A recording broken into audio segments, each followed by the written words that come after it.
As they go, somebody is pulling out the car, they are getting it.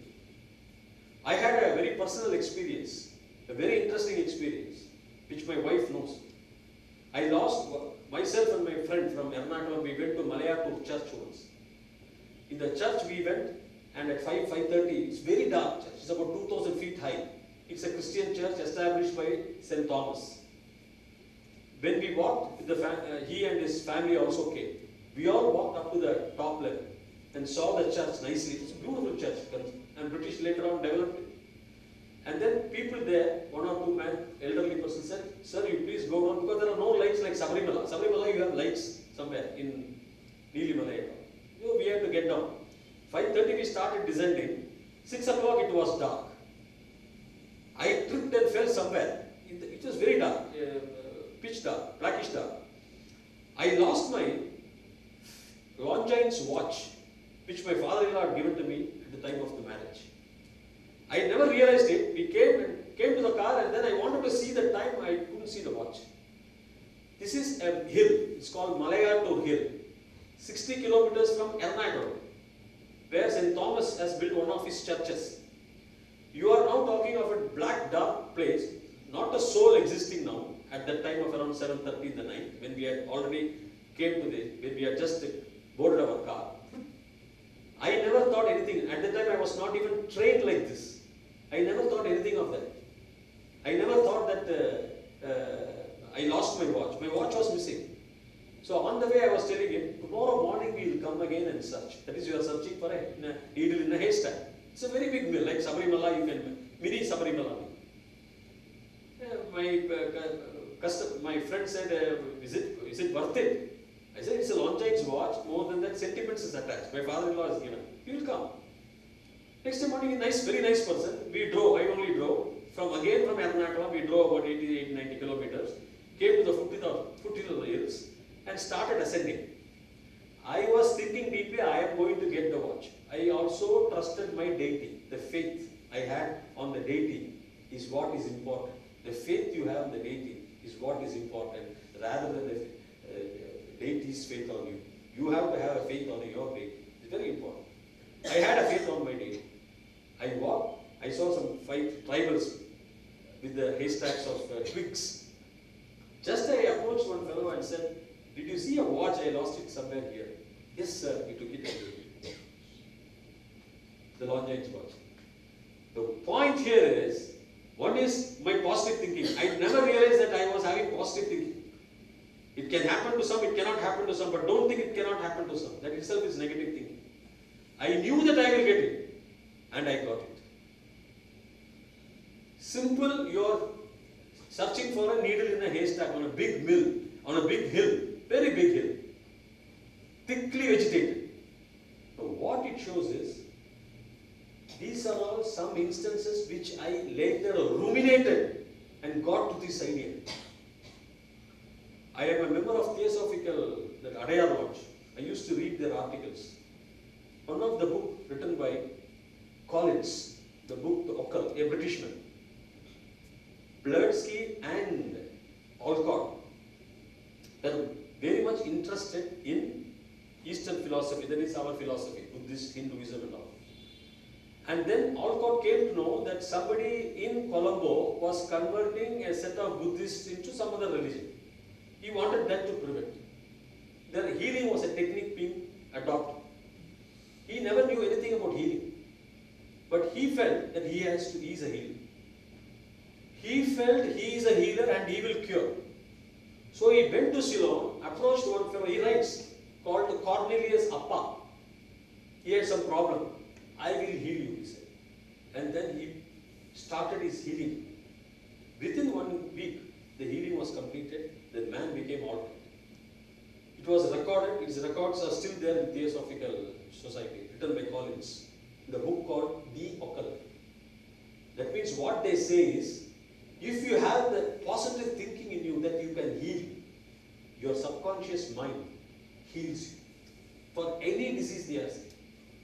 Same technique I approached a week back. I had a very bad tooth. It was broken. I did a root canaling about a year back or 1.5 years back. It started very painful a week back. I was not sure whether I would attend this lecture. I wanted to go to a doctor and take it out if necessary. But then I went into my thinking, power of positive thinking. I went into meditation. It is getting healed, I said. Fine. After 3 hours, not during the process of meditation, sorry. After 3 hours, I got it healed. I still have the hole, the big block, the cavity. But the pain is not there. Mind you, you cannot close the cavity by meditation. But you can close the pain by meditation. It is a factual thing. Why? Because my book, Do You Really Die, will be released very shortly. I checked with Dr. Krishnamurthy Srinivas, a famous, who has written a very good foreword for me, for that book. I will give it to you after it is released. He says, when I had lot of out-of-body experiences and all, we were discussing. He says, yes, actually the medicine doesn't cure you. Dr. Hegde also says the same thing, he writes lots of articles in Bhavan's journal. Medicine amuses itself, the body cures itself. Medicine amuses itself. A heart surgeon does the surgery, throws the tissue. But then for antibiotics he will give. But the body structure, muscles heal themselves. The neurons, your brain is a central point. If it feels, it will secrete the right amount of dopamine, the right amount of endorphin, the right amount of acetyl, whatever it is, senotins, glutamine. Your body gets healed. I have no pain now. It could be a magic or no, it is a positive thinking. But for 3 hours I have to be patient. Otherwise, even if I go to a doctor, I will take antibiotics and the pain will be there for at least 2 days or 1 day. We cannot expect a cure immediately. Please go on meditation, it will cure you. That's what Dr. Hegde says. Read his articles in Bhavan's journal. The body cures by your meditation power, by your positive thinking. You will have healing. Christian priests, European priests used to heal like that. There was one Father Frank. He used to fly in 16th century, well chronicled in UK churches. And what they have written is, that is possible. Ordinary human being should know that he can fly. That is the power they have developed. If they say that you are going to heal, if I call a name of a God and place my hand on you that you are healed, some subconscious divine force is falling on your brain through my hand. It is falling on your brain through my hand. It is changing the composition of your neurons. It is changing the composition of the chemicals that flows in your brain. You get automatically healed. This is what your belief and trust you should have in your own ability, own thoughts, and thoughts in your subconscious, greatest of greatest. They are the divine forces. This is what you should possess. These thoughts, if you possess, you can heal yourself. That's what even Alcott, Colonel Alcott, along with Blavatsky of Theosophical Society, he has written. He becomes a healer. He was not at all a healer. He went to prevent a religious conversion in Lanka. He became a healer. That means, like the infinite dot which created the Big Bang, there are several infinite dots in your brain, within you. That is what the Veda says, Asavadityo Brahma, Brahmaiva Ahamasmi. Why they said like that? They need not have told. Which you are talking this as a Brahma, that Brahma is I am. Aham Brahmasmi. Why should they give? They can say, go and worship only Vishnu. They never said like that. You understand the logic behind those words. Einstein wrote E is equal to mc squared, that's all. He is only a theoretical physicist. He has got nothing to do with atom bomb. Subsequently, his followers picked it up and took it out. Otto Hahn and Otto Elizabeth, Lisa, all took it off. Likewise, we should learn from our Vedas and take it up. Because these sentences are pregnant with meaning. They did not have quoted Aham Brahmasmi 10,000 years back. What was the logic then to quote?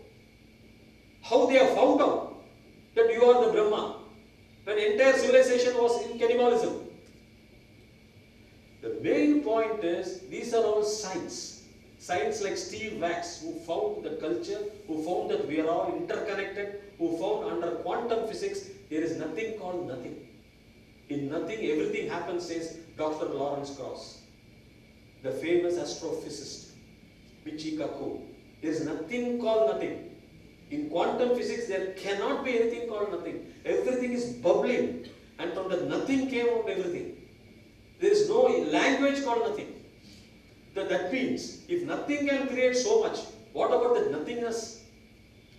What about the infinite dots in your brain? Have you ever analyzed? Therefore, one of the finest things what you do is don't think that you cannot do anything. Don't have any sort of negative emotions with you. Don't feel that you cannot achieve anything. Everything has a positivity. A butterfly, it's just a caterpillar. It just goes. Then it spins itself into a cocoon for 3-4 months. It's in a cocoon, surrounded by the cocoon in darkness. It was enjoying beautifully as it was walking as it was crawling on the floor, the nice sunshine. But then it goes inside a cocoon for 3-4 months. After 3-4 months, it comes out like a beautiful butterfly. How and why? Why did it do that? It knows from brightness it is entering a period of darkness, and then it comes out. Now it comes out because it can enjoy the beautiful essence of all the flowers. It can fly. It can be up in the air. It need not crawl. For that it took a 3-4 months pain of getting into a cocoon. And it comes out. It was always positive. It was never negative in its thoughts. I am going to be a butterfly. It became a butterfly. It went into the cocoon. It suffered that. Still came out. That should be the attitude. Temporary setbacks you think is a setback is not a setback at all. It is your own thought that it is a setback. The butterfly, the caterpillar doesn't think that by going into the cocoon, it is enjoying, it is having what is known as a setback. Emerson said the thoughts are what you are made of. The thoughts you have the whole day is what you are made of, nothing else. You are made up of your own thoughts, not flesh and bones. You are as your thoughts are. The caterpillar does not feel that it is entering a cocoon, suffering for 3-4 months in order to become a butterfly. It takes it in its natural stride. That is what Vedas says. Yenda ni adu kashtapadra sambodhim cha vinasham cha. Solli kudukuranga Ishopanishadla the Rishi. Varuna Bhagavan talks to Bhrigu. It will be there. Don't think that is everything. That is your defeat. With both you can cross. Vinashena mrityum tirthva sambodhyam amritam ashnute. You will get. It will be there. Don't ever think of that. Rishi says in our Vedic scriptures they say. The butterfly is also the same thing. It enjoys. Nicely it enjoys. Therefore, what is the reason is our own emotions, just like Dr. Tiller says, clouds. Clouds our thoughts. Clouds the free flow of neurons in your brain. Once you meditate and once you throw away your anger, your neurons are blossoming out. நன்றாக பூக்கள் போல் அது விரியும். மனதில் உங்கள் மண்டைக்குள் இருக்கின்ற அந்த neurons என்ற அணுவாகப்பட்டது பூக்களைப் போல் விரியும். பூக்களைப் போல் விரிந்தால் அதனுடைய எண்ணங்களே வேற, அதனுடைய சக்தியே வேற, செய்யக்கூடிய காரியங்களே வேற. அதுவும் அந்த பிந்து என்று கூறுகின்றாரே யமதர்மராஜா, பிந்து என்று கூறுகின்றார்களே விஞ்ஞானிகள், அந்த பிந்துவில் தான் இந்த உலகமே வந்தது, இந்த பிரபஞ்சமே வந்தது, இந்த யூனிவர்ஸே வந்தது என்று கூறுகின்றார்களே, அந்த பிந்துவை போல் பல பல கோடி கோடி பிந்துக்கள் உங்கள் மூளையில் இருக்கின்றன. அந்த பிந்துக்கள் எவ்வளவு சக்தியானவையா என்று உங்களுக்கே தெரியவில்லை. 1 கிலோ கறி அமெரிக்கா மாநகரம் 2 மாதத்திற்கு மின்சாரத்தை கொடுக்கும் என்று அமெரிக்காவுக்கே தெரியாது, எனக்கே தெரியாது என்கிறார் ஐன்ஸ்டீன். அதை கொடுக்கும், அதுக்கு செயல்படக்கூடும், கொடுக்கக்கூடிய சக்தி இருக்கின்றது அந்த 1 கிலோ கறிக்கு என்று நிபுணர்கள் இன்று திட்டவட்டமாக கூறுகின்றார்கள். அமெரிக்க விஞ்ஞானிகள் திட்டவட்டமாக மூலமாக ஒருவித சந்தேகம் இல்லாமல் இந்த 1 கிலோ கறி அத்தனை மின்சாரத்தை கொடுக்கக்கூடிய சக்தி உடையது. அதுதான்யா உங்கள் மூளை. உங்கள் மூளையை வைத்துக் கொண்டு நீங்கள் எது வேண்டும் என்றாலும் செய்யலாம் என்று திட்டவட்டம். மூளையை வைத்துக் கொண்டு I have seen with my own eyes where objects within an airproof glass are being moved with brain. No magic. Proven before a laboratory of scientists. You can also check in YouTube. They bend certain spoons. Some have that capacity. They have created the capacity. Everyone has the capacity. We do not know to create the capacity. That is the only issue. That means if every one of us attempt to create the capacity, attempt to improve the positive thinking, attempt to create the power of our brain, your own standard of living, your own happiness will improve manyfold. You will not fall sick. You will be as fresh as ever. You will achieve whatever financial success you want. That is going to be the morality. You will tread on higher levels. How can Dasarana Maharaja live for 14,000 years, they say? We do not know. There were civilizations which were living. Then there was an intermittent civilization. People could throw the bodies off. We do not know. But as per the practical way, as per the daily way, if you have a very nice, cool mind and brain, you are going to be successful in all walks of life. There is nothing called failure for anyone. That's what Robert Bruce also felt when he was sitting in a cave. 6 times he was defeated. He saw the spider. The spider can go like this after 18 times falling down.